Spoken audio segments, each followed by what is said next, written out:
G'day technologists. In this free lesson, we're going to go through something called the 30, 60, 90 day plan. And what the 30, 60, 90 plan is, it's a plan on a page that you would give a hiring manager when you're going for a job interview, for a sales role interview. This is a pretty common ask to show and demonstrate your capability in developing a sales plan to make sure that you are hitting quota by the 3-month mark. Usually in a sales role, in your first 3 months, you go through an on-ramp period where the expectations to hit quota are lessened as you're trying to get an understanding of the business, the customers, etc., to develop pipeline and then hit quota from 3 months onwards. Okay. So what's in a 30, 60, 90? Usually you're identifying the key functions of your role. That usually means your customers, pipeline, other stakeholders, and the broader market. You need to determine key activities inside each of those functions that will lead you to hitting your target and making quota, usually by the 90-day period onwards. Okay. So the 4 key functions within a sales role that apply to a 30, 60, 90 are your customers, first and foremost, and that is understanding your portfolio of customers, right? What segment are you in? Are you in SMB, mid-market, enterprise, etc.? Are you dealing with a particular industry or a range of industries, or do you have just a breadth of customers and you have to figure it all out? How many customers are in your portfolio, because that will amend how much attention and time you spend on each of them. What are your key customers? Okay, there are usually some big ones in there you need to spend some more time and attention on. Who are the key decision makers inside your customer base? And what's the sentiment of the brand that you are working for? Because very often when you are new to a sales role, there's been a relationship breakage. The previous account team, the previous account manager has gone, and you need to understand how the customer feels about that, how they feel about the brand, how they could feel about you, and that is a baseline of where you grow your relationship from. Okay. Over time, you'll also get to segment your customers, whether it be a high or low touch, whether they're a white space customer. A lot of organizations use an ABC method, whatever works for you. Okay. After your customers is your pipeline. So understanding where the deals are. Okay. So understanding where the current pipeline is, where the most of the pipeline is being sourced from, and how much work will you need to do to make sure that you're hitting your quota. Okay, you might need to discover, are there any current opportunities, any hot ones that you need to get on top of and develop and close now? Usually they're left over from the previous account team. And over time, you will optimize your sales message, your value proposition to market to your ideal customer persona based on the feedback that you get from your customers about what they like, what they don't like, what's been resonating with them. Okay, and that's how you'll develop that sense of what that is over time as well.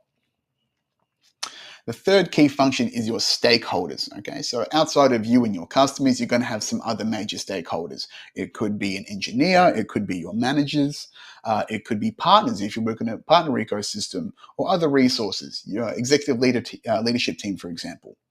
And what you want to understand with your stakeholders is, what do we need from them to succeed? So if you need technical enablement, do you need to provide some reporting to the business to make sure that your business hygiene is correct and they know that you're doing the right activities to succeed and keeping the manager happy?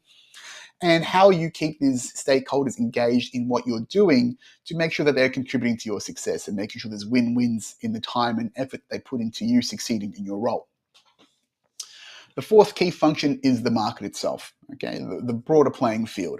So are there market trends that you need to respond to or that are worth capitalizing on for your success?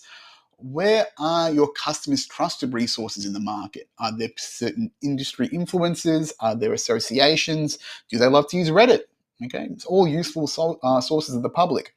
And what can you learn out in the market to give you that competitive advantage, to build some authority and to develop some thought leadership in this space so customers trust you when it comes to solution time? Okay. So these plans, they have progression, right? They go from, I'm figuring it out, I'm adjusting, and now I'm getting into my regular operating rhythm. And if you really want to stick out, you want to put a goal pipeline or sales figure by the end of the 90-day period. I mean, are you aiming to get, by quota by day 90? Do you want an X amount of qualified pipeline, etc.? But try and put something ambitious in there to show the business that you are hungry to succeed. So I'm going to give you an actual example of a 30, 60, 90-day plan that I just gave a few weeks ago, actually last week. So this is for a BDM role, just pure hunting and selling inside a telco called Optus, and they would be selling Cisco products. So right in my pedigree of telco and Cisco.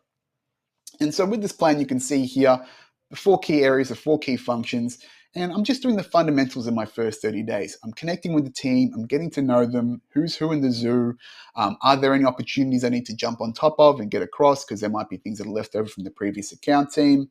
I'll be reconnecting with my previous Cisco team and other new resources, specifically in cyber, to get a better understanding of what's going on in the business, and then get adjusted to the playing field, the competitive market that I'm dealing with. Who are my competitors? Who are my threats, etc. with market research.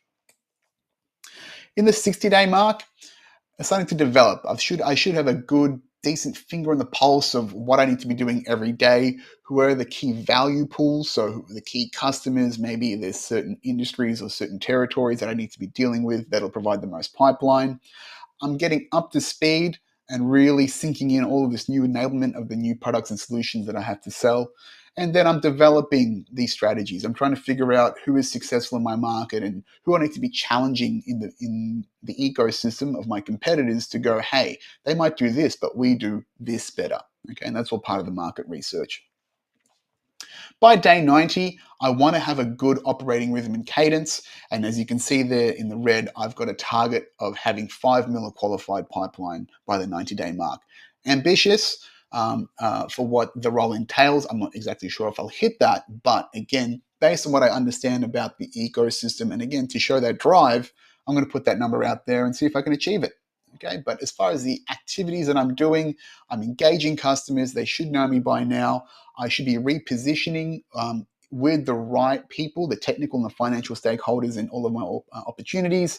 And I'm maintaining the cadence of engagement with my account teams, with my resources, with leadership to provide just that regular operating rhythm of business. And ideally, I've closed a few things by then as well.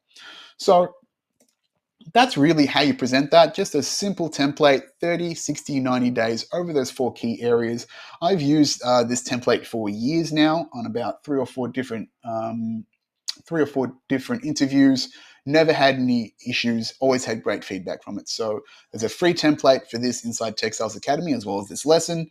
And once you fill this template out, or even just copy my work, you bring that to an interview as part of your interview pack. So a standard interview pack for to get a role would be your CV, an overview of you and your previous sales history, any big wins, and then a SWOT analysis, strengths, opportunities, weaknesses, and threats. So that's understanding what your skills are in the SWOT analysis and what the business is from your perception of the business.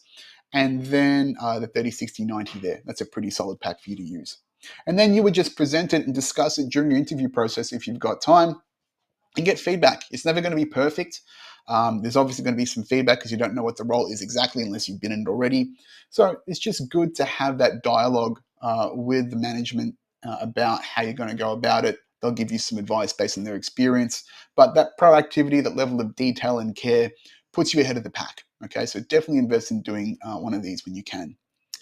So that's it for this free lesson. If you want more free tech sales tips, I've got over 30 free lessons in the Tech Sales Mentorship, a free course to give you the fundamentals of great tech sales success.